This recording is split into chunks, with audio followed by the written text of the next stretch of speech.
solar bungro chikim, emergency light, inverter, battery, street light, solar panel watt chikim kan kol renga.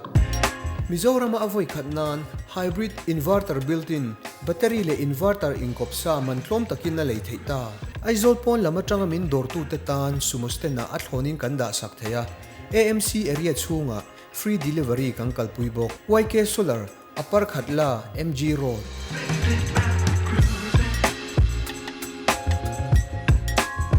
Kan furniture ang hile vedwin am chuan ever home bong kon traffic point bula hian mitin ban phak imported furniture tlom si quality thasi du than tur chi sang sang an neya a size le rong po inin mil zelin ti danglam sak the cheuni imported furniture thale tlom box si zorna Hmangaihi ever home bong kon hi in lo pan ve chhok don nia India rama bu fai siam chuak tulian ramchung le khovel mun sang sang zuar chuak tu export a phei chuan India number 1 sapaltek chuan Mizoram lo thlengta Basmati bu fai chi sang sang boiled half boiled long grain starch claim atuina bo chuang lo mizo mil du thlan tura ome sapaltek bu fai atuina le that big na shachiang turin min ron pan ve ro le OMOM enterprise Chanmari Ramhlun Road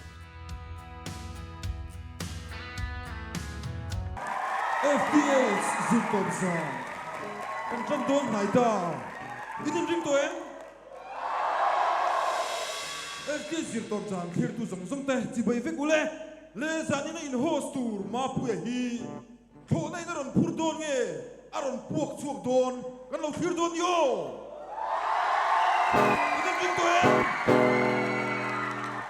le pumapuya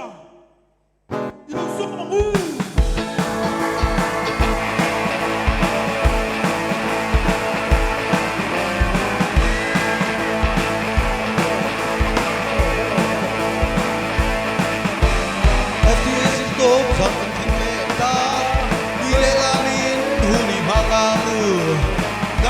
tôi để thì đủ đầy đủ hi ô chiến nu nắng đi lâu chuan cùng người nu chuan ô chiến ba nắng đi làm lâu chuan cùng người làm chuan nuôi ô đề làm ô đề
Mizoram khovel borok anuam to lo indo te tam tro kan ngai zong te ngai pon min chen pal the ril ruha le ril runa de pon konom the mangang to pon konom the ma se mi po khati konom ve thawa buai vak tur ni lo miau ti chuan zanina kami khual turte kabula helai inti siek turte ka kong hal don kan in ring em o ti phak phak ngai le nem o ti pa ngai khatok mai lo kan in ring em van nom tak em mi zo mai che zai thiama o ngai no be tak mai group A lam ring ko ma sadon tu na hian tu na kavelama grup A lamaron tuturin Ruatpui kan some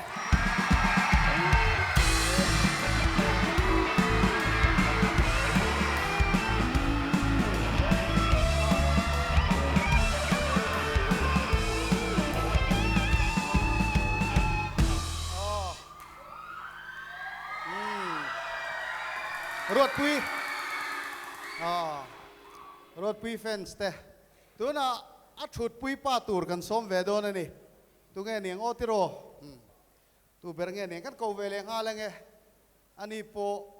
odang lam tak mai nei ani ama takachau Kimkima kan som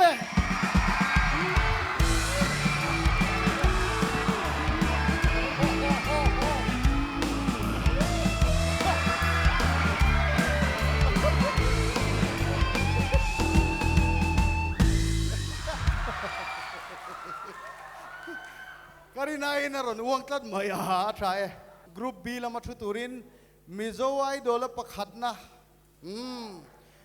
Hmangaihi kan som vele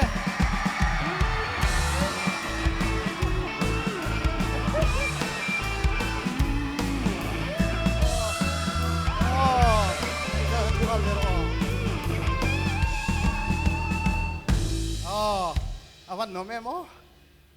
Mishing hinu pa hi mingin ang te om the ni ya.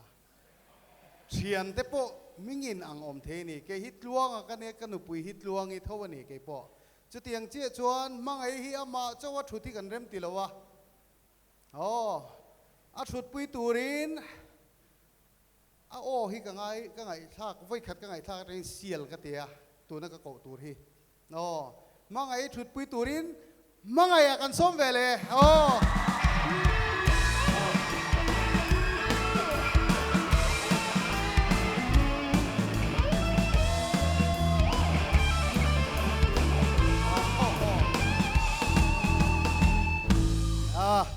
Awan lawm emaw Kim hello Ruatpui hi zanina hian concert na zai phota helai munaron thleng lea kan chuang mani I haem Hello I halo mo Hello Ruatpui halo ni chu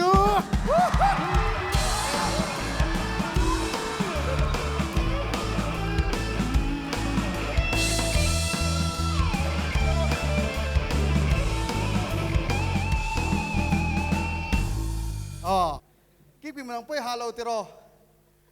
aduh lutuk aduh mati ni chu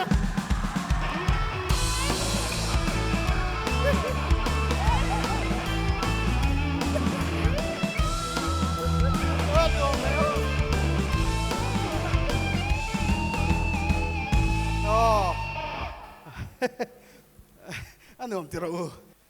tu na chuan kha kan lam hal bo kan hadam velok dunga comedian sir sa pakhatna tu na hian kan som dona khoi tang local don kan thrilawa screen nu atang hin ama ron chuak turin somang Vanmalsawma kan som tang khoi lo kai chong cha tang hin lo lon me ro Vanmalsawma chibai if yam thu pakat hon nan khan Ruatpui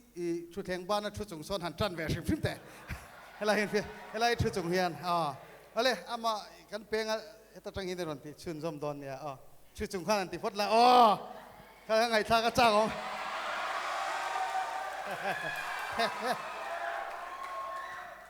kan te an zai thiêu một lỗ xin a chủ nộp lỗ che xin a zai dầu chiếc chén men ròn ding zai thiêu zong zong hi pathian hiền à mang bị khэр lỗ tì tắc sẽ ta ròn tre ta po hi mang về thôi kan zavai trong trai mi mal trong trai na hang kan se vek don ya a chủ lỗ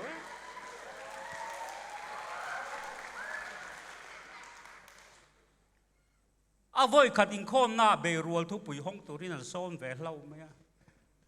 ai December tha te de be rual an ni khua lo mai mai sin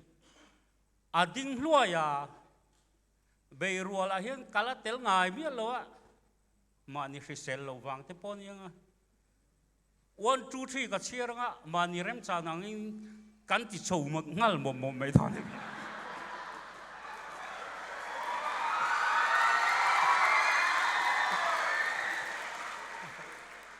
kanu i kormin lei sakhi a thuya diklo ra ren yo tinge oma intersect trung hing om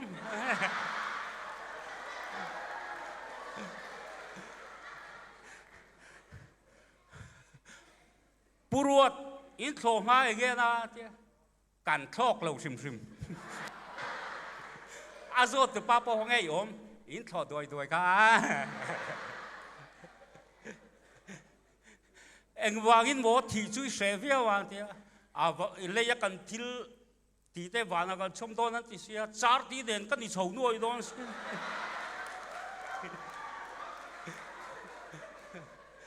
anh in là ba lệ mấy xin anh nghe nuôi mấy tí bé là tiếng ngal rò lên thì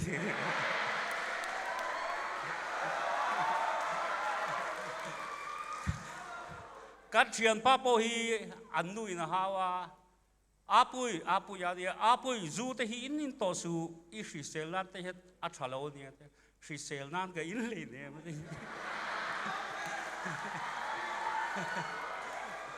voi kat thian pa den chim kuna son kan jin na lom le kan thlen in te khan cho e min lo siam saka ala hian cho men hung lung me ka thian pa an hop su ka thian pa e ga ka te ka hello in tring bayan in ka ria ai chun zo ma cha kom lo asku ti khal zir kha chak to kin rot la phe khong ai kal don ni chap chu chung so to big lo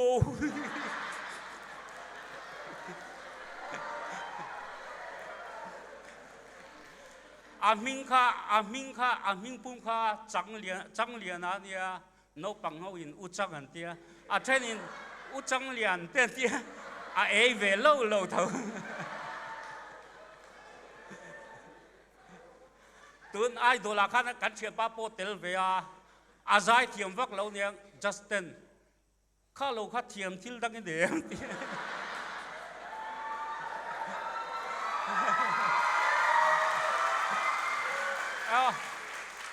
nè tia anh anh tia sakui lu tia thiểm hầu cái anh ti boy pakan first class official kan hi wa kalau se re ne poisa vi lo pen dia tru lo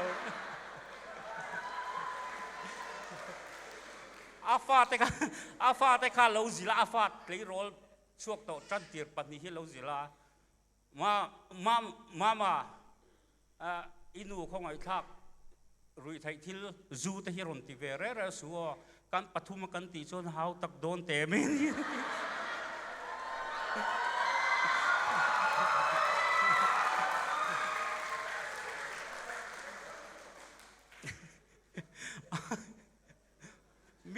mi ser thu man lo ruwa han ngei mai mai a lo nim deu le khalian tok in aku nga an han chim tun sin lian tok in lo sam ve zeu to ro tian tar saka true lo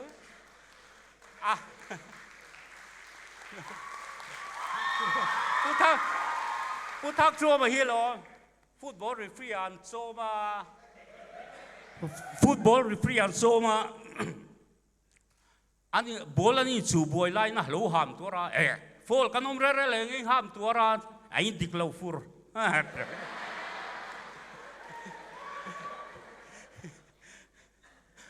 an veng tlangwal senior hey abui po thon to khan nu puya ron ruve hlo maya khoi mi ngi a thenom kho vek te khan khoi mi ngi ai ron hon ve te khian te len khang nen kan ka thenga ti a that vak lo bin a kho sakhi sang min ti se ti wang ri ko tin a tham te kha thingkung le ran sa kai soi ti chau don kha zong kha di se ka du to ke kalom e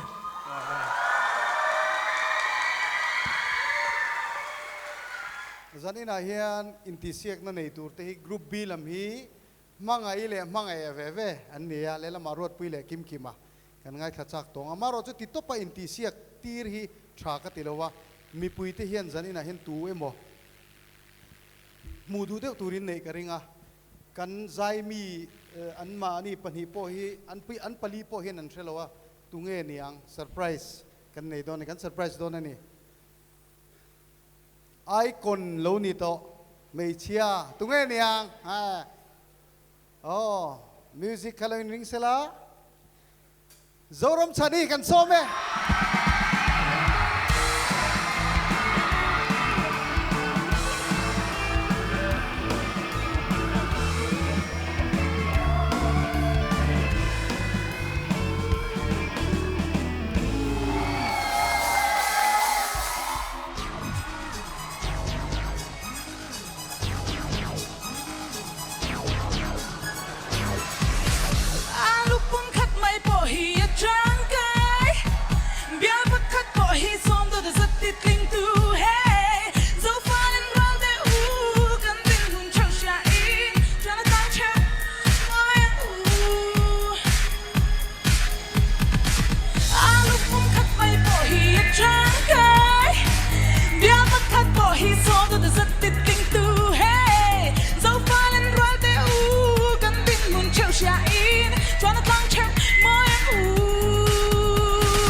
zorom chani chunga kan lawm ani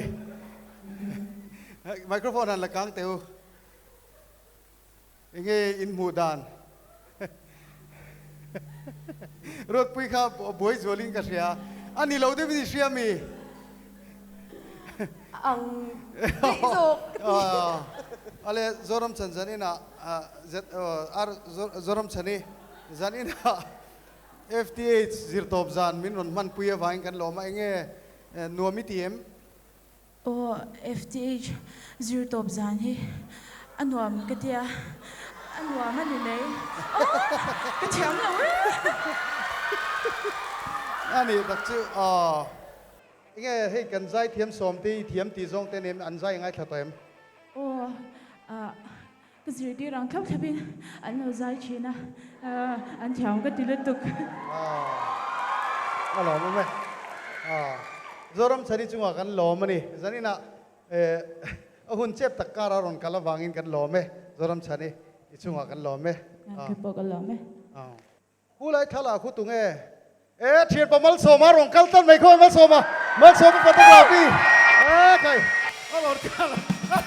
alon kala ngai ve tan me kai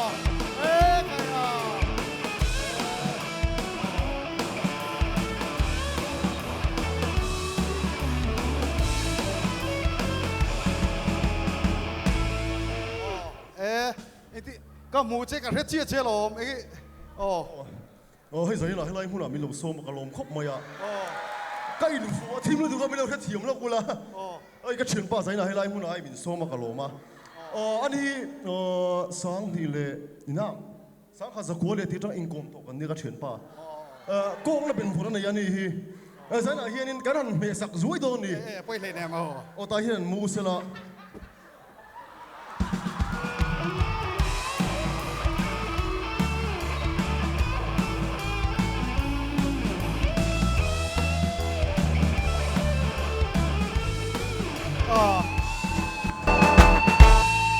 hei zai la hianin mi pui de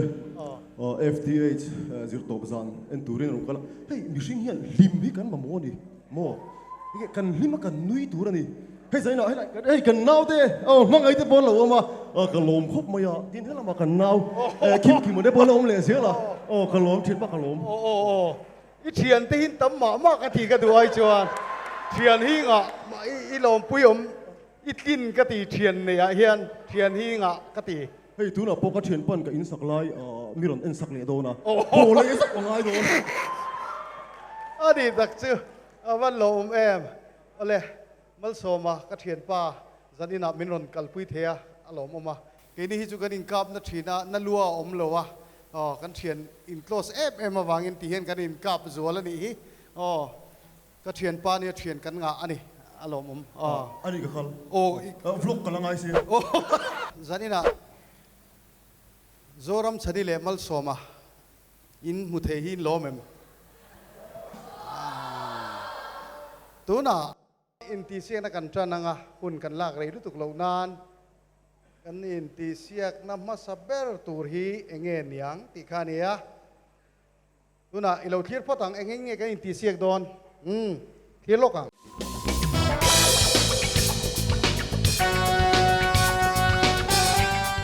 eng lange inia kan microphone ka kan in ring vek anga eng lange ti kha an musician te ho kha karon signal huna chewin chan don ani huna chuan group B atangin kan chan dona eng music nge uluk te win in lo ngai thanga kan musician ten music kan lo tu manga eng lange ti kha an in ti siak don ani tun tum kan in ti siak tur hi dang lama an hriat zong ani chuan batan met kher lo khan inon zom pop thei don ani group B nan ti masang group A hi kan tran pui thina wale kan in ti siak na tur chu eng lange ani chuan musician te in ring em in rin chuan tran the eng lange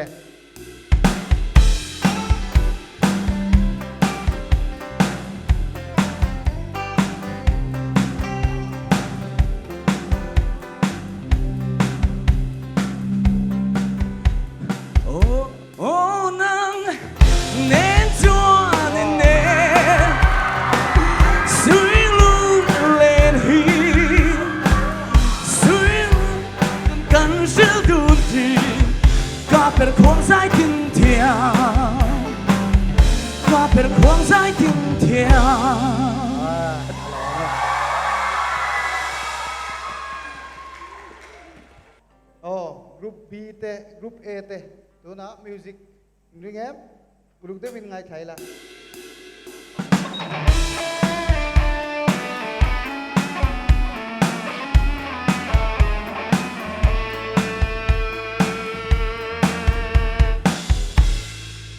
lange le ke them Khia lâu tây tir hồi lâu phari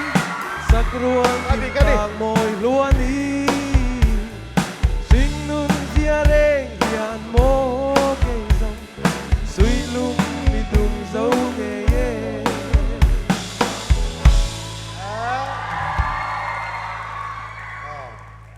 an mani hi shil thiang lo ania music atangin anon mananga andu anon sakzom thei doni group B lam 10 tunan ti velenga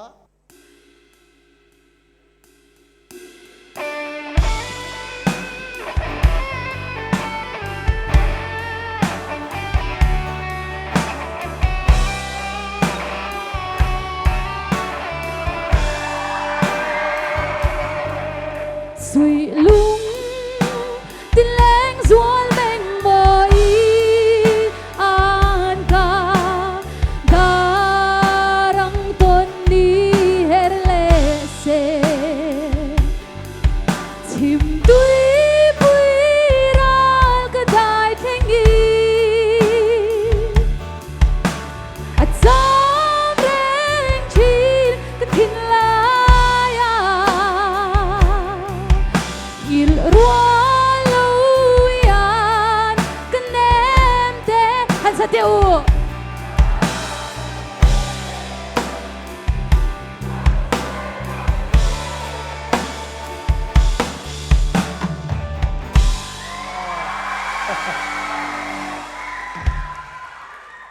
tuna group A lam te kan in ring em musician te kan ring em in rin chuan group A ten tunan ring vele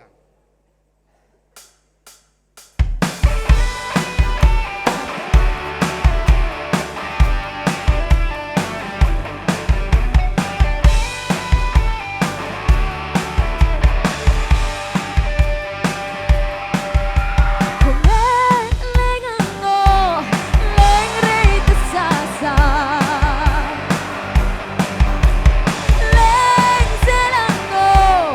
leng tar lo lo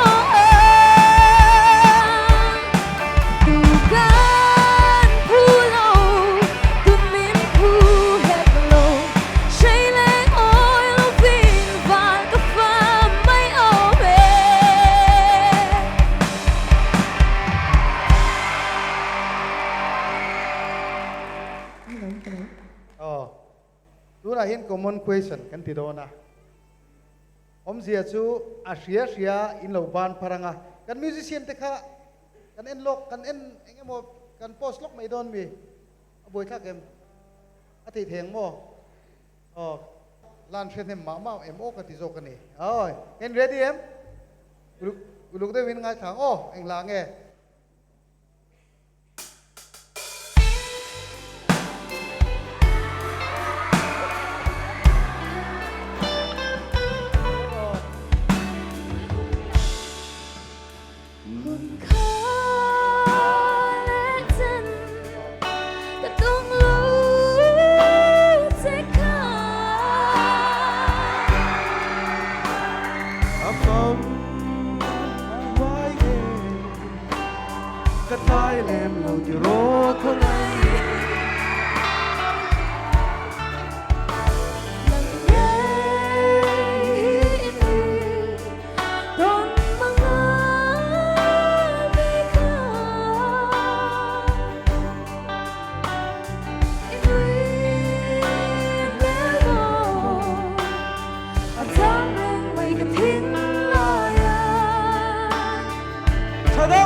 กันใจมีตีนเอกตีฟัตุนักขัน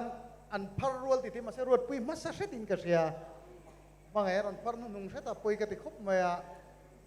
เนี่ยอินริลรูติชมละอุละกุมธาราติโปจันสินละในเลี้ยงอินการเลอินรินิจานะเฮลัยมุนาตีนพัรเลเททบังจิตตบจานะกตินะขัดยังขานิเชมติละอุละมิชิงจวนฮาร์สันนติหินีตินกันโตกเร่งบิกละวันเนี้ยเนมเทียมมาเชวมเอาเลยไอเทมดังกันกัลหาลังกันรีเดียวป๊อปโดนนี่ไอเทมดังกันกัลโดนะตัวนักกันไอเทมกันอินทิเสียงเลยนะตูร์ซู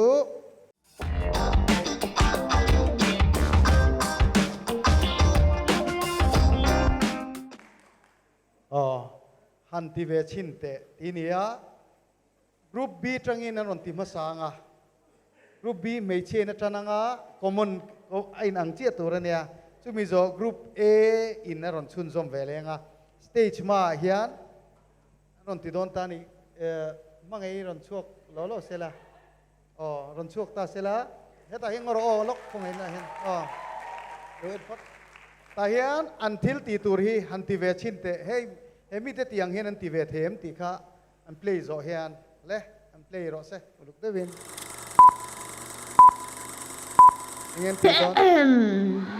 We're ready. Chenur. Vina mo Mama, cái mình ngay đã về đó mì. Mo, mình ngay đã về đó mì. Mo.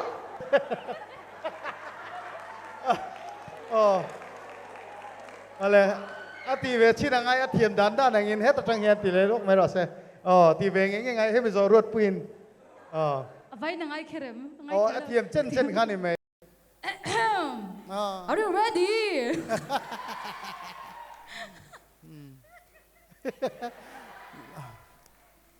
Mình ngay tuổi về lâu mì à mua mình ngay tuổi về lâu mì cái thiềm chín alo mẹ Oleh kan inti siang na turhi an mani hian siat lok a thiang lo siat lok lo wanita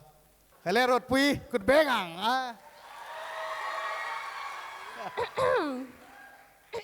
We're ready. Chanu vô ina hian mo kalim tok. Ilim mo. Ki min ngày tua về lâu mì mo. Min ngày tua là về lâu mì mo. Hello. อะไรมองมาดิมีไงตัวเราเวลามีหม้ออะไรเด้อะไรมีปลาล้ำกันติเวเลงมีปลาเฮียนกรุ๊ป A อินันจันเวทุงสุดๆเราเอ็นพอดรอเซจุมิโซกรุ๊ป B อันนี้เวเลทุงเล่เองติเวดอนมีปลาเมน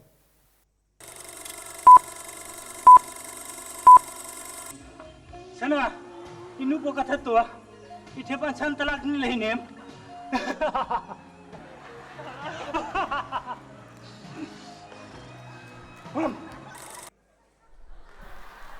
อ๋ออ๋ออ๋อ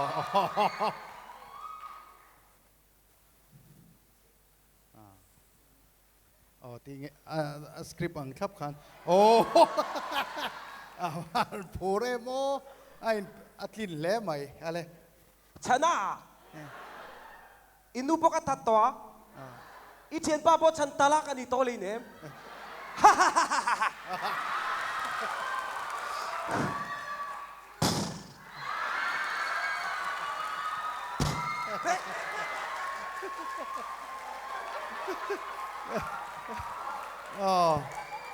การินายนี่ติดเล่ไหมเราโมไม่กิมมา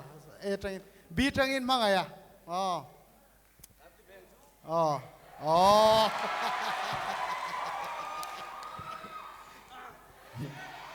การินพักบักอินผูร์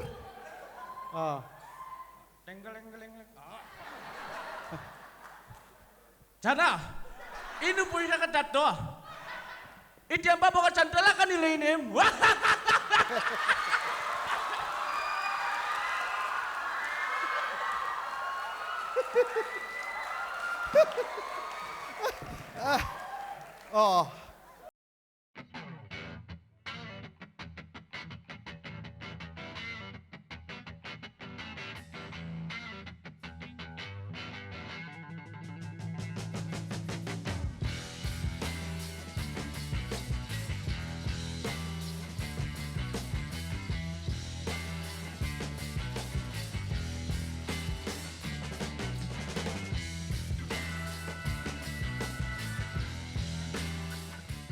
solar bungro chikim, emergency light, inverter, battery, street light, solar panel watt chikim kan kol renga.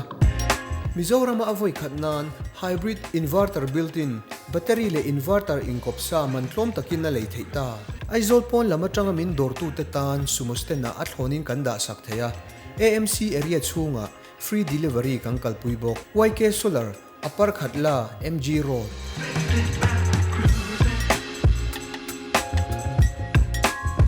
Kan furniture ang hile vedwin am chuan ever home bong kon traffic point bula hian mitin ban phak imported furniture tlom si quality thasi du than tur chi sang sangan neya a size le rong po inin mil zelian ti danglam sak the cheuni imported furniture thale tlom box si zorna hun pui ever home bong kon hi in lo pan ve chhok don nia India ramabu fai siam chuak tulian ramchung le khovel hun sang sang zuar chuak tu export a phei chuan India number 1 sapaltek chuan Mizoram lawhtlin ta Basmati bu fai chi sang sang boiled half boiled long grain starch claim atuina bo chuang lo mizo mil du thlan tura ome sapaltek bu fai atuina le that big na shachiang turin min ron pan ve ro le OMOM enterprise Chanmari Ramhlun Road kan in ti siak na kan tran le nga langa tu na hian kan chun zom le nga langa monitor lo lang hi group B le A in ti siak na nei le nga group B nan ti masanga eng thu po lo lang se kan in ti siak na tur en photang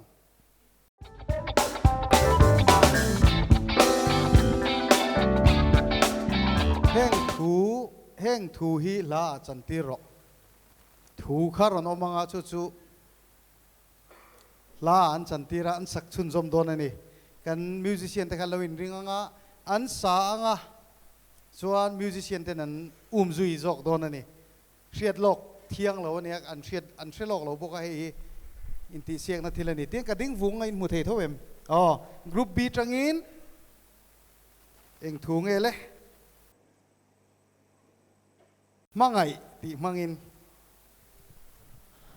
Mangai du lai miu mangai cha sen siari Athai ale tu na group kan tinghal pop don hei chu aran nangai awangin group A lam in ring vele ngal se group A lam te lang Lang tin mua đi thinh tin ra về đi alo mame ale group B lam te next thal ro mei Thalo mi kian zai rel toro Thal ro me zam chi ai Rồi dám cái chia ye point kan huam thal ro mei kian zai rel to ro po la chon om thowa Thal ro me zam chi ai di bo om ka athap to ka chelo lo kan pum lo tat chang khat chau kha chu group B group A kan pass ai kha chu point en mulo ta ta nga yang tu na group A lam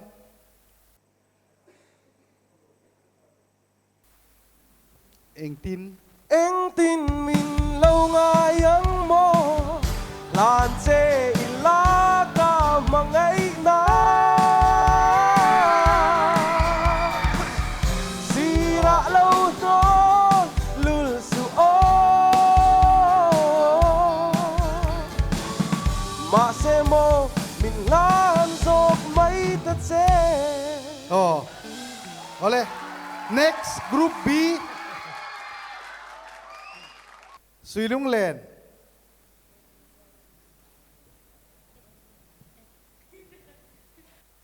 Suy lung lên dual trang in Hmangaiha bithliah lawhtlin zong alwm Samang chen lo re nga Kun huang di to na Lan nghe hiyo Kan nua me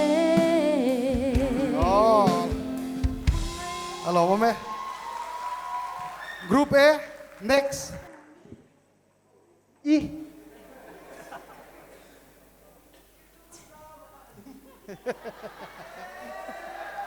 Hello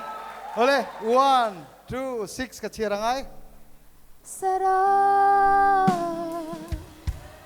izun samani adik thei lo tất cả izun zamani train I ania izun zamani iya jangan incan kera ngai mi Ô chuan có lấy thầy lâu chú nụ nê vinh xây cho ya mi no in soi mu la o i trang nê ma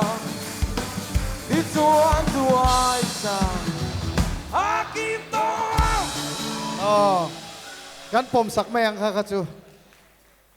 pakhat khan aron sak sun zom lo wang ani ale next group B tan ka wow Kamangay na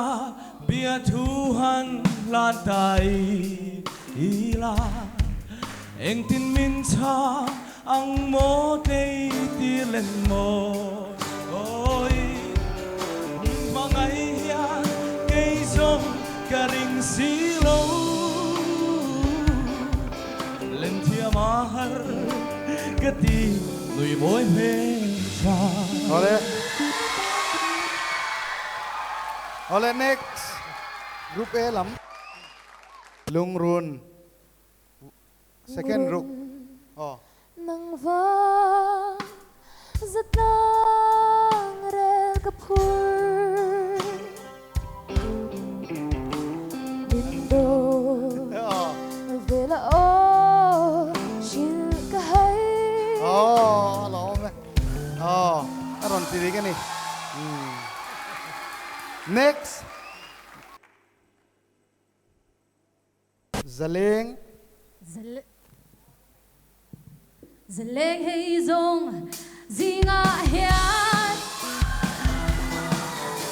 Hiam reng an Vai roae zaleng zinga. Tu reng an tong lo. Hello, mome. Tu na next. Group A làm te. Tôm na.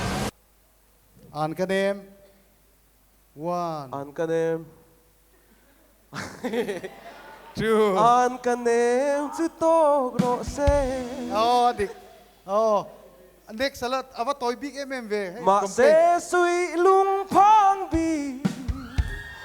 Yan mi ring lo la. Tum tok leng vai tu re hiane. Kapiang big lo. Hello. An ka name chu to gro se.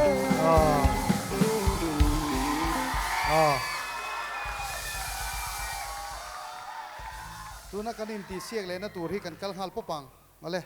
Next sa kanin ti siak le na tur.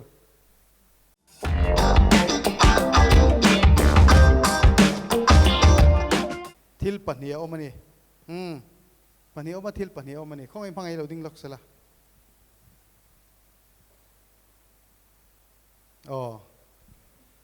Tu na apo kha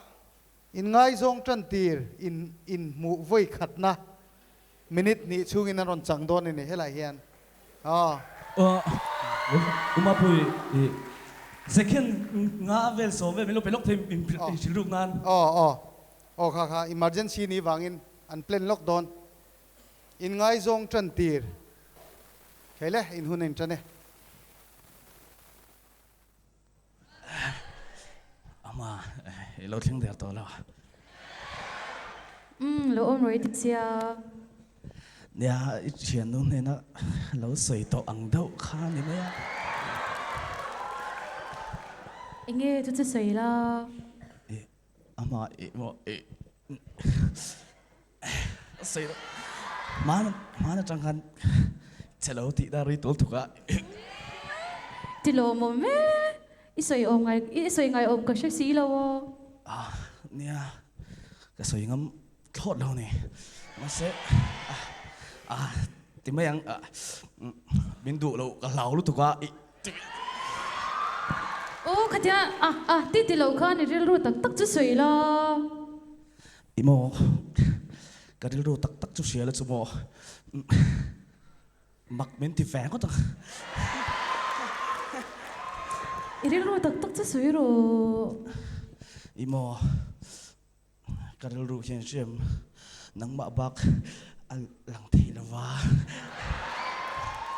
khoi lovia baka mi padang hirin harsa ka ti pa nang ma porin harsa ka ti ani mo ma se mo mangai thil shil to zika nei shem khongai takin ngai thak sakla tuna hen khur chungin garon dingai nena chon pangkara chichia kara pat ek longbom to kara seilian ve mai hi kani na zong isia kan din hun isia ante ros par ma hok tui choma vul si chone ke ya riang wal don tui far hian nem te na choi jok nan cha oi ma ko van lo me pole ale lo mo me tu na hian group A lamin an pot to lo ka po sak to thowa anin elve na tur chu an short play tur chu in ringem in sil ruk puda hun relo te second relo te chokan pedon cheu in ngai zong re to in nel ma pakate kha in mu voi khatna in za an ne tu na mi chu in nel ma ani don ani plan in nei vem in sil ru thei engem ma chung chu tun trum kan so hi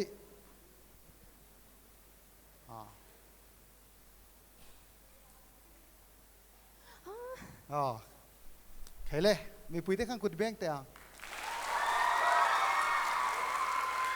ngầu cái roอะไรอินหูในอินเทอร์เน็ตที่หาแต่อินจังหาลิงกับเฮ็ดละอ๋อ inge mani a bazar ka chanu te dora thil ken lai lo holi de ya cái ek chuak lu tu ka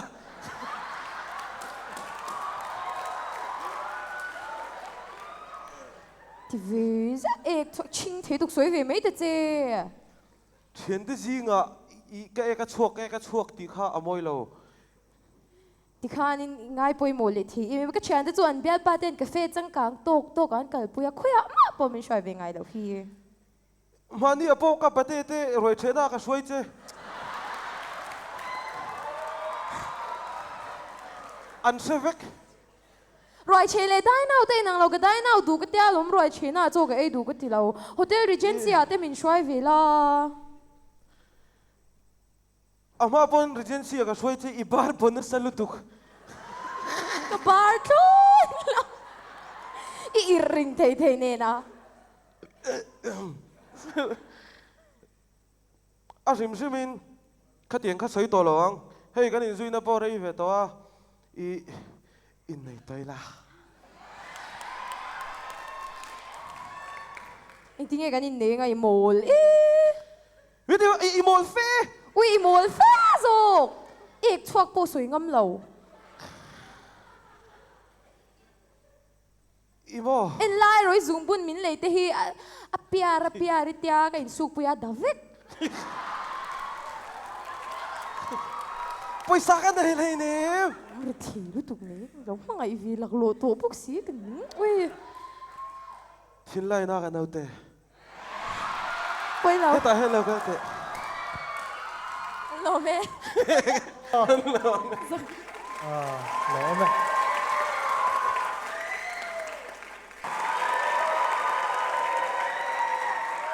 ole tuna kan inti siak le na tur hi monitor alo lang sela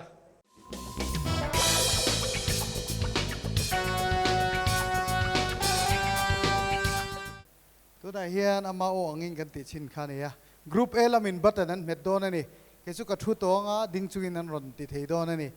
group A tangin tuna button ready em oh button met ro le group A lamin oh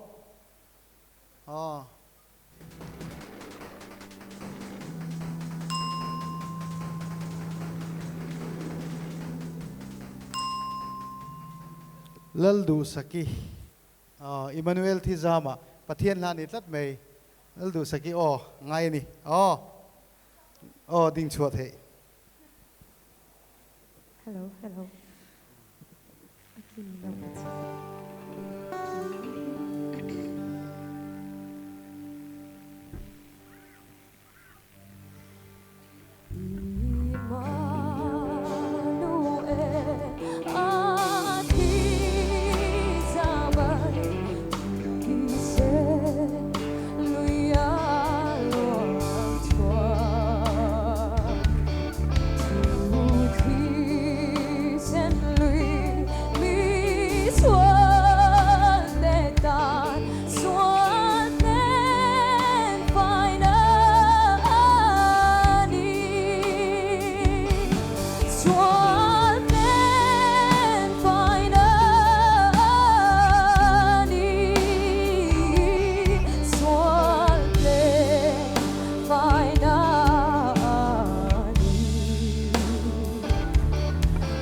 laldu saki kan threm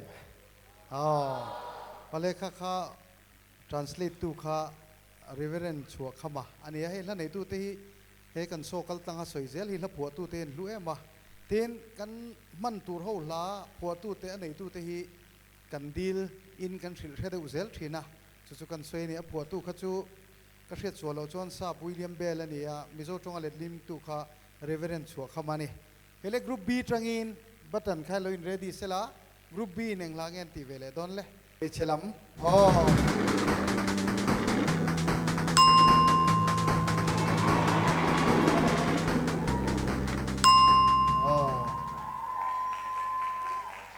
group B in B zeti mangai na RP ral te phua khani ang B zeti giải dim mangai don ve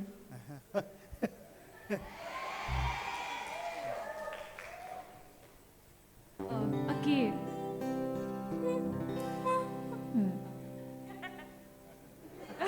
lo sabe da na daning danding ya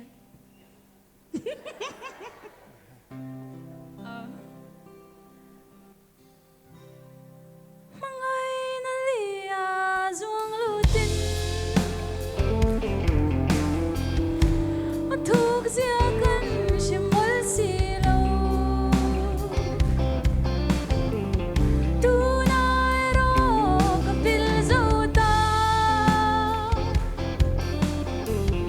eng vang kher nge kan lo ton che mam pui eng ti zia nge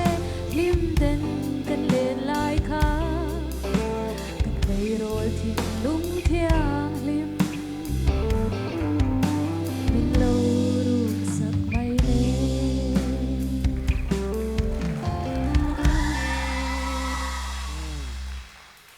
khele alom me B zeti o kan thele ta ale group A mi palamin chan vele sela Ruatpui khan an bin ale next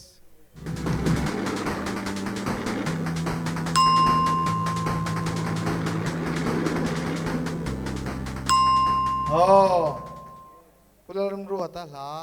a thon mai mo pularam ruata phua bok khani ale in ready em group A lam kha han Zai tôi mình sao mình cả lòng khóc mày. Sao mà anh Mike sen cả bạn đủ về không ấy? Mike Sen đi sắc lộc rồi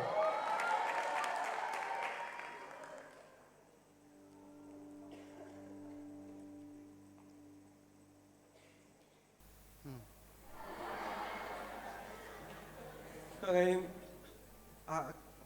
kỳ mình đâu phải lúc.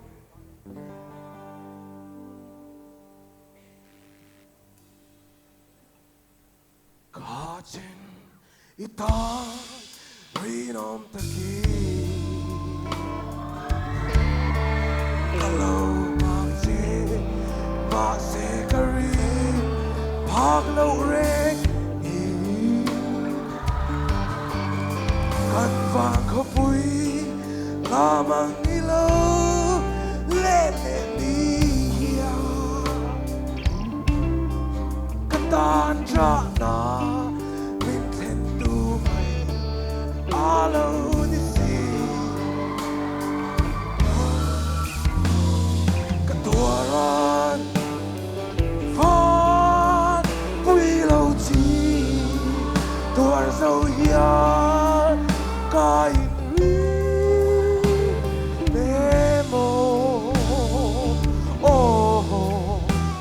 tan ka rinom na atlon mai mo itan ka rinom na atlon mai mo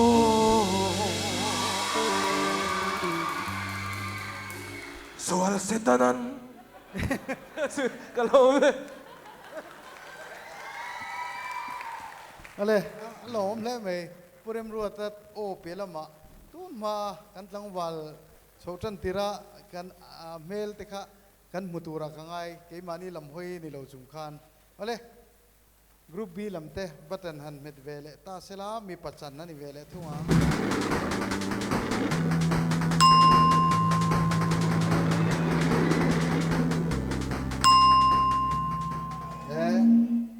Joseph Zai Bintang LID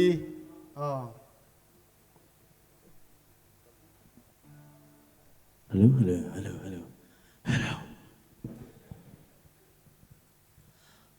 Aki ka ano ba zai mai?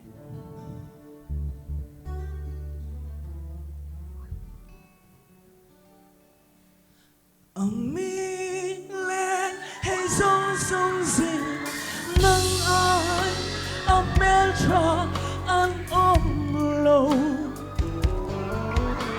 Katang parvul mai te la Thing chang han ni ve te seo Bia thu di lan kanuam asi Eng tin ngayang mo o ana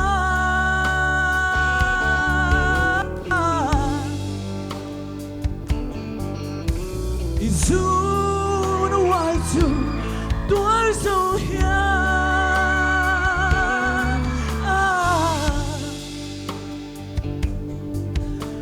Ka in ring silo helai di Kay tin men cha Helai di Kay tin men cha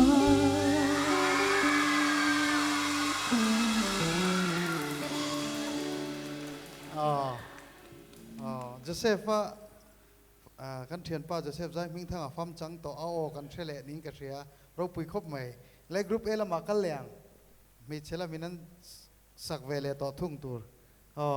ready button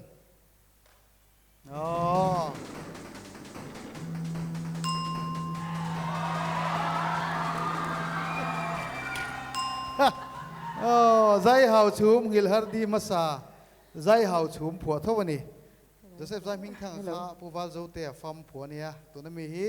zai hau chum phua thawani ngil har di masa le group A tangin Ruatpui zai kan mu ve don em Hello. Oh, give me no words. Hello?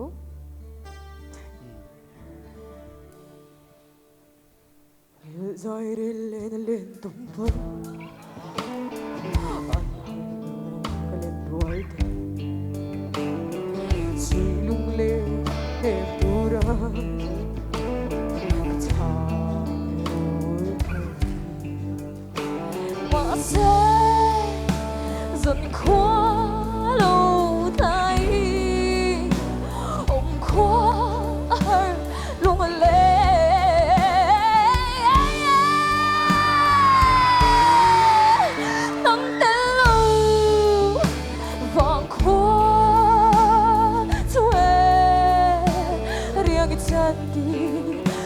Lại đến na mây mơ cô là đi thua chia đi hello mẹ ole hello ma'am ole zai hau chum kan mutelin ka hriatu na pokhan group B lama tangin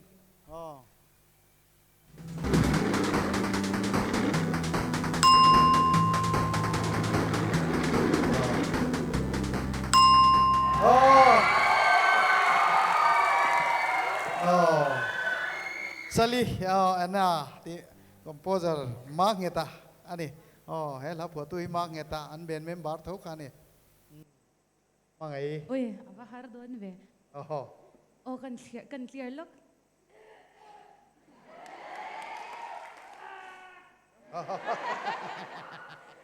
clear khang clear khang ai na sabe bo kan chali a chon tro cross chang khan ti la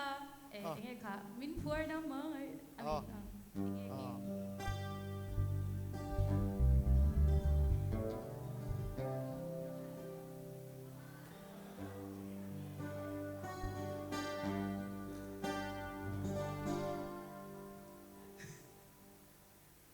Min phur na mangai zun zam te chu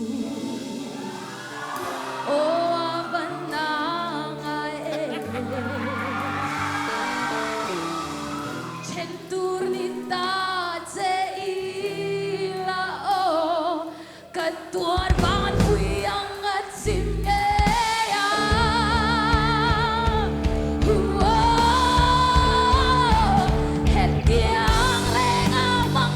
tu katin lai lung rung luan tu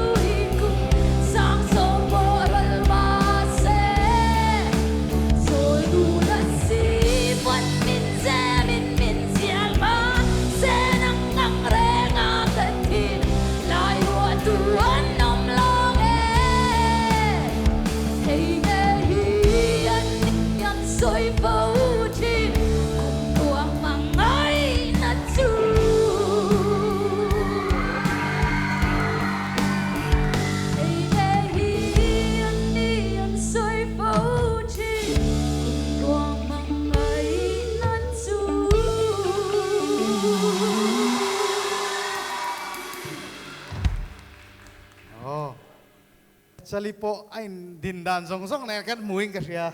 karin ain aron ti thei tan khop mai aron zuang khang ti ka lau bera ke long kha ni lo ti lova kha group elam kha batan han ti vele sela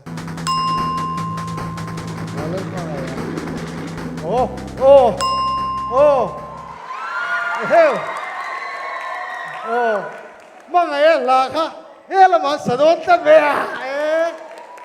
walal Hmangaiha ka kiang nge ti kaliam nge ti rp ralte pho tho ni he lai Kimkima na sakangai tat Hmangaiha lai sakangai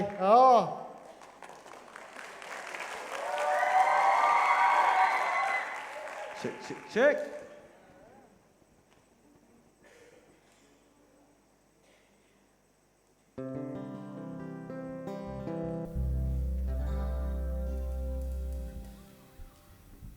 Min liam san ma hiano Sui lung ka her zok na nge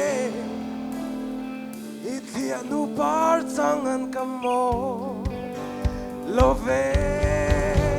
Kalia mange Si ra vitol vaya Katin lung iti ke som vaya O boy de buonang kanose Mindem lola Mangay na atuan ang kimafere Nang vangan luay tinulang Kamoy lobe Kamoy lobe Kalia may nangin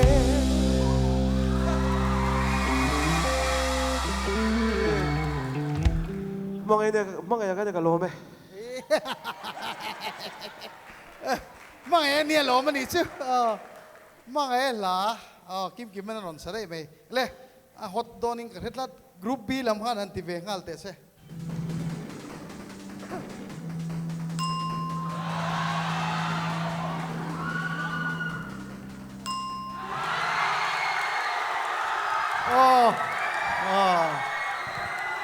Hmangaiha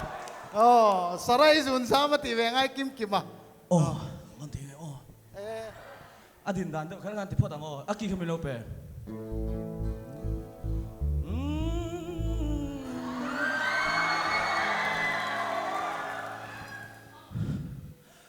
Pham chân puyan chắc tiếng cô lên ngạc thiên Bằng ấy nó run ra mong lo mìa thì nghe mua tin kil tin khengen Cây bò dù nà môi mình phua si Sara izun zamani Sara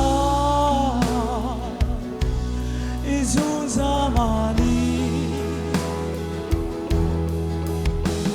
Sara izun zamani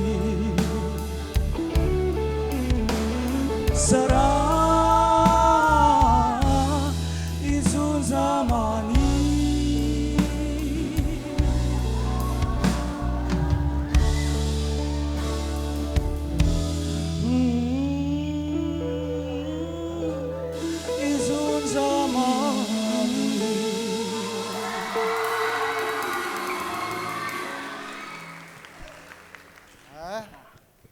anin bitto khop chong ka sia group A la matrangin batan han met vele sela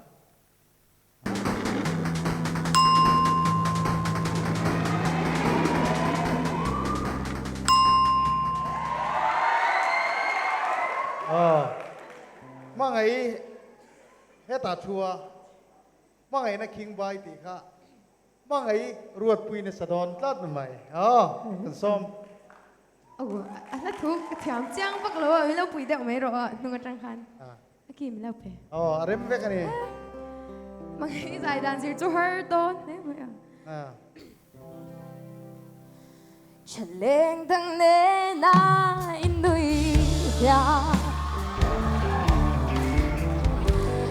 đây đi lần một na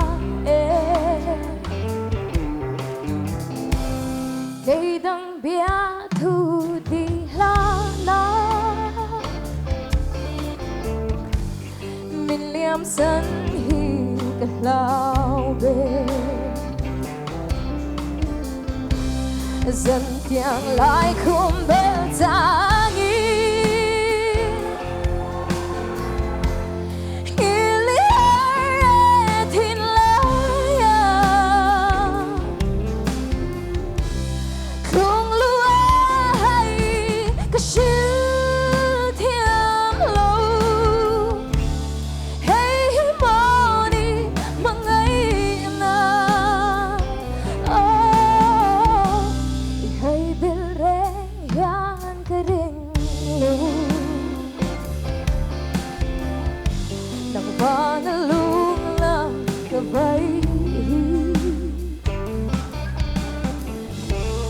Vượt tên đi chiều cả thêm lâu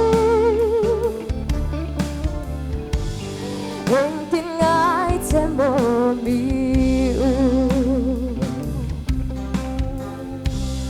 vượt tên đi chiều cả thêm lâu em tin ai thêm một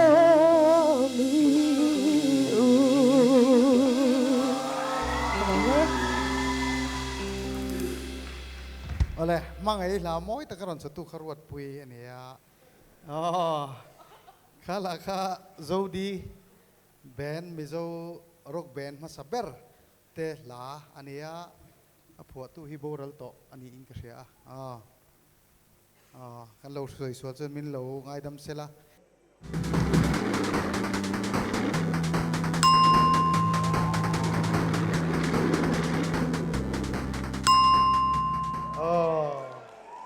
Ruatpui la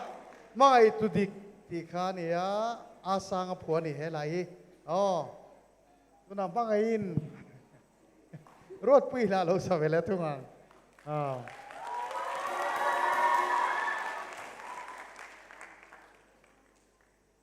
Bilo pui be thoro ila thoga thiam lo nia tunge gani isya enge ke ake kha tunge gani isya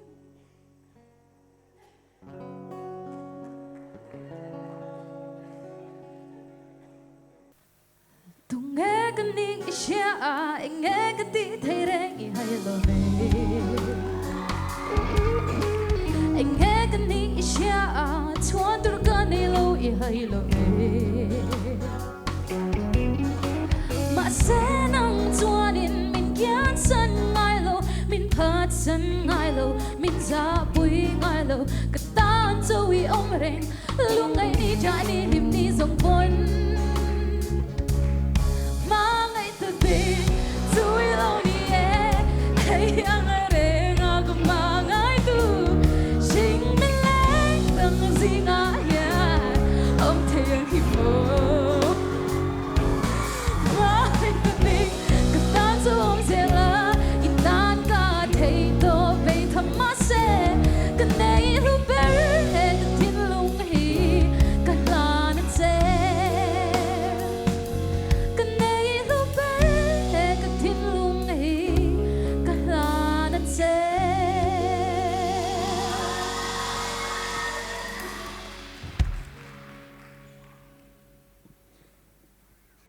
Next in El Naturchu hey hinidona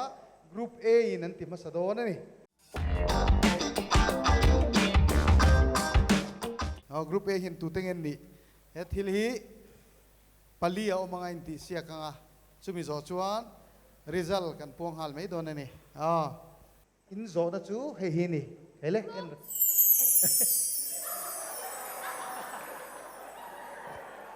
hey heng mi te hi tu te nge an ni ba tang pon en thei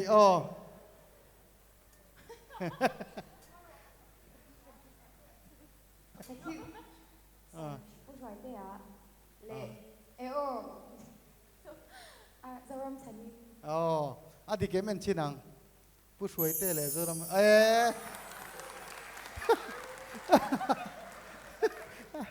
อัน mix นะสเวบกลมตรออะไร group B group B นั่นก็ส่วนตัวจะให้นี่ตัวเงี้ยนี่เลย next ตัวเงี้ยนี่เลยมาตรงเงี้ย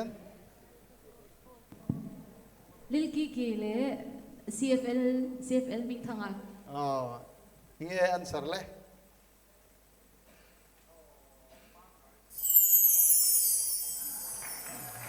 Di ka ni. University về in autonomy. Lil Kiki le CFL. Next làm te. Nan sang về liền. Oh. Hey tu nghe le. Pujeje tar no. Anti sin tere. Di ka ni. Tu na hian bi la minin chan ve tu chu hi ni. Tu nghe le hey tu nghe. Ruthi chen gol. Di kem en chinang. Dik ta ne. Ale result kan puang hal ti hal me nga el salal nun siami ka tunu khalo cholo ro sele result kha miron pe ve lo ro le tu ngai pakhat na pani na el sai ti halo la ding lo ro tu na in ti sia ka khan pakhat na jok chu group A le B in ti sia ka point musang zok kan tenge pakhat na ni chong lawa point chan ve a musang zok chu group A ti tan he point chan ve ren musang zok ani ole kan so hin thriat tu en thriat angin ti hian FTH Official Channel a join member Hmangin live in en thea member tan hin kan da hong thina chu kan da chok thina ni ti khamin lo thriat sakanga tin kan artist som tele muna local zong te chunga lom thu kan soya tu na hian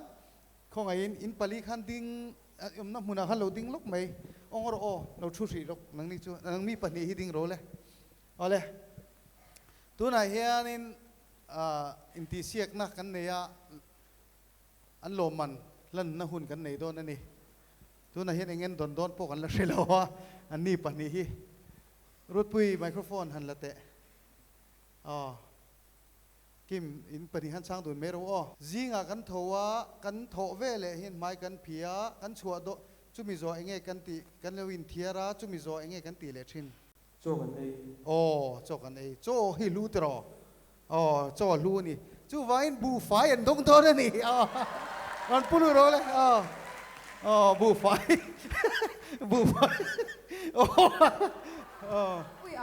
bu fai bek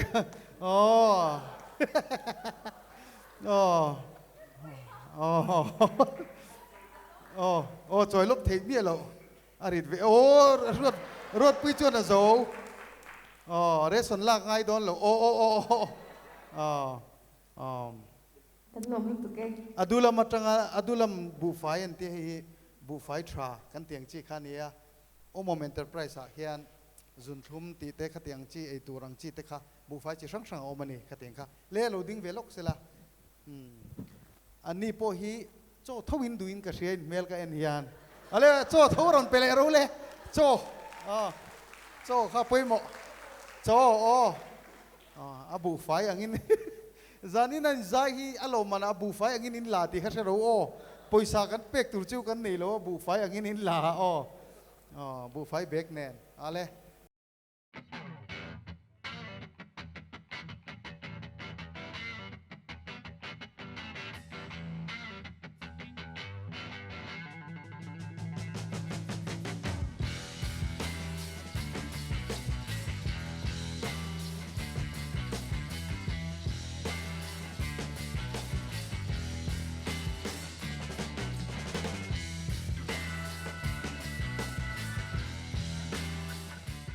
solar bungro chikim, emergency light, inverter, battery, street light, solar panel watt chikim kan kol renga.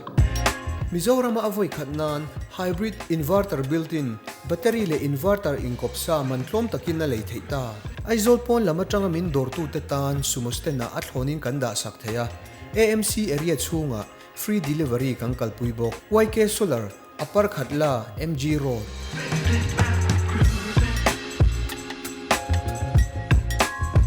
kan furniture ang hile vedwin am chuan ever home bong kon traffic point bula hian mitin ban phak imported furniture tlom si quality thasi du than tur chi sang sang an neya a size le rong po inin mil zelem ti tanglam sak thei cheuni imported furniture thale tlom box si zorna hun pui ever home bong kon hi in lo pan ve chhok don nia India ramabu fai siam chuak tulian ramchung le khovel mun sang sang zuar chuak tu export a phei chuan India number 1 sapal tek chuan Mizoram lawhtlin ta Basmati bu fai chi sang sang boiled half boiled long grain starch claim atuina bo chuang lo mizo mil du thlan tur a ome sapal tek bu fai atuina le that big na shachiang turin min ron pan ve ro le OMOM enterprise Chanmari Ramhlun Road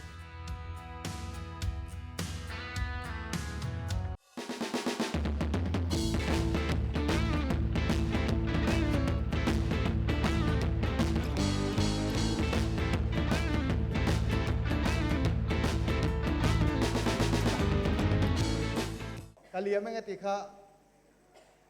tuso ilo sa kuivek may don niya. Ten katsu an hot heng atikan kaliya mga ka intranan kan sa don niya. Kaliya mga. Kuagai done, timay turati love, idolong rumbil silvero, milyang sandone ni, len ruatpui Xin dùn ô lâu khang Gần cả suy yang Ý thả đồn chuan Thì hiền cơ khá mây ăn dệt ô mi yu Min liam san vai hiền ô Suy lung ca hê dọc na nghe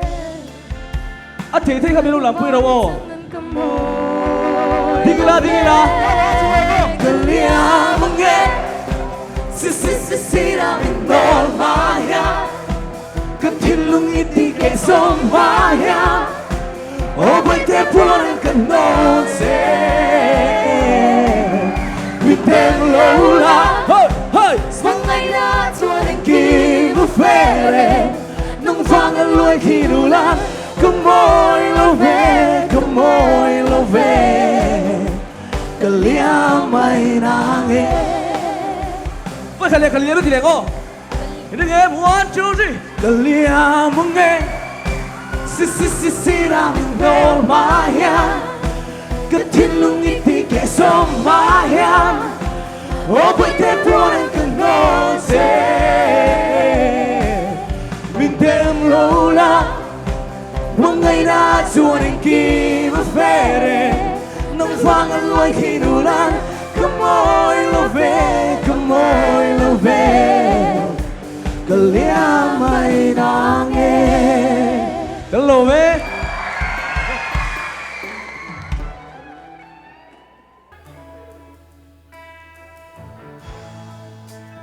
Thak tiếng cô lê ngạ kia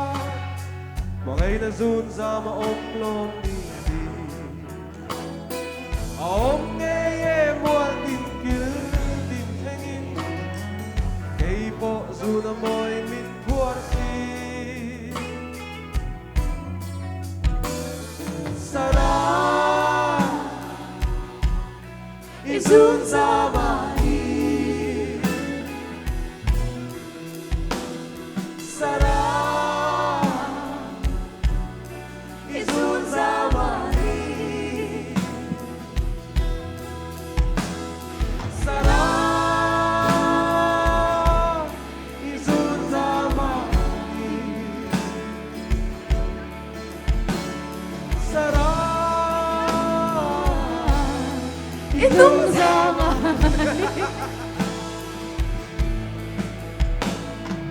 Kan đâu vậy? Jadi nak kan din lo dek main zorong chani. Hai nghe nè, double roll karon lang thut me atir khan an chemi lawan ba yang pi chu lo hoto. Kha makin tiam zorong chani tak tak ngai. Ito kayo makati. Kazot ngat Hmangaihi backstage kan lova mulo kan itu. Lo end apa NP kah? So jauh orang sini dong local tu dah dia. Kami ada. Kita ke en bunga ani dong kita sih. En kan itu. Kan ini mana ni mau kat lo. Ani le man so photography po ka chu chen chok tin ma sa abo ro ka chu tro Mesa local velok ko ai Mesa hi ama hi director ania actor ani boka tun hai lo ka po ama movie sim kan release chu ne zani man so photography lem kha kan thian pamal so photography lem kha kan ti chu ka chuan sei thui lok kan du te la chu zani na hian vai ko ni hemi cultural center hi kan tia thian pamal so ko alom lo kring lem lo ke ni chu kan ka ai thian te chu midang ai na hi kan ka pa zani po thian chu chuan te dia toi te ka sei du chu pakung te ne ni kan ka pa kan ka na kan lo pun kan ka ve ni maro chu pakung te an min ka na kha kan thian chen khat chuan in huat tur mo ti khan min huat pu yang khan min sin tat zel me ni chu thian tha kha min ti chen thin kha tiang kha maro chu pakung te na kan in close ma wang kan in hongai me lo ni kha ang che khan ni ta ho lo po kan in ka ngam khan ni ta chu zan ina hena chiang em chu mal so ma po ka thian pa nia mina an trol na zong zong an pon ka kap ngam ani chu tiang chu nia zan ina po Mesa kha mi ti lo ting tur khan kan be khoi sri le sa ma aron ti ho ti na thilin te in ka lo matin kan mi som te zong zong he Mahumi sit ko makan chan pui thine ni ka en hin zoram chani ang ka ti em wangin Mahumi zoram chani le maron tang ro ka ti ka pa maro chu monitor han sa ma ka lo van timing a los pala ka pui ka ti adang a kha chuanin anni po han angan ti vek chuan ki ma po hi typhoid natna ve chungin tia khosik chazo zan po dam doi e hei ti lo lo ka tiang khania ma se entertainment a chon a lo tling thota enge mi pui entertainment em mala uang pe em mala thol the ni chon Hmangaihi ni zan lo ka enge kha zai ato ka ni nim num hanga zai to ka ni zan ina aron tel le the ka lo tun tum chu ka dan dang Ruatpui kha chu e lo hin ron tlang bo ka chon ari la trama ho to chu bang chon bu fai kan pe Hmangaihi ni min kha apu lun kun ai anniversary so kilo kha ni chu bang chon tum tum kan in bo sei a chielam ni lo rin ke ma ni chung ko kan nu dam lo wa kan dam lo na min ka kan ti thei sim bi kan lom ti kha kan report do tin a lo tin na tura min ron ti pui tu kan artist pela mai ka thian te som kanau te abi takin he Mahumi te Mesa te chung han ka lom e mani ti kha kan sei ve du sim ma mo sa tu lo sei lo keผมว่าเต้มิงกับผู้เดี๋ยวเขาก็กันใส่กิ๊บแต่ได้ให้สัญญากันเตี้ยเฟียงถูฮิตทิลห้ามตักในหลังเนี่ยเฟียงถูเลยอังไงมิงการจีไม่เหมือนไหมครับอะไรครับไอ้ป่วยใส่แต่กันดาวหนึ่งไปส่วนนี้ครับไอ้ต่างกันดีละเทคโนโลยีสวัสดิ์พิมพ์เจ้ากันทุ่มนี่แต่กันไม่รู้เช่นส่วนที่นั่นกันโซ่ไล่ให้กับสวยตัวรับหัวเทียมเตอินลาอินสักโคส่งเตHmangaihiรับสักตีโลข้าจูโจดีตีโลข้าจูผัวตู้เตะให้กับเบปเด็กอะแล้วผัวตู้เตะด้วยแม่มาผัวตู้เตะกับเบปเด็กอะขัดเตียงคานินกันดีลเด็กกันนี่ทีนั่นนะอาทิตย์3 ชวนตัวมาโรจูอาการละก็มีอย่างข้าจูดีลเทโลอันตานี่อันที่นั่นก็ทุ่มมังหลาอังจีข้าจูเตียงตีโลจูข้าพูดเรื่องว่าตีดันที่พวกกิมันอารมณ์จีระเอาทำเด็กตะกินอารมณ์ที่อารมณ์จีรตาอันนัวมันนี่ก็ว่าเบียดกับคนให้อันนี้ที่ลักษณะเด็กประเทศลาเลยลาบส่งอ่างไอ้เมมาอะไรที่พังไปกันนี่นักสักที่มีเรื่องรู้เด็กเมนี่อามาโรจูอามาโจโลโกอินนับปวดตัวดังพูดอัทุตีดังลำฮี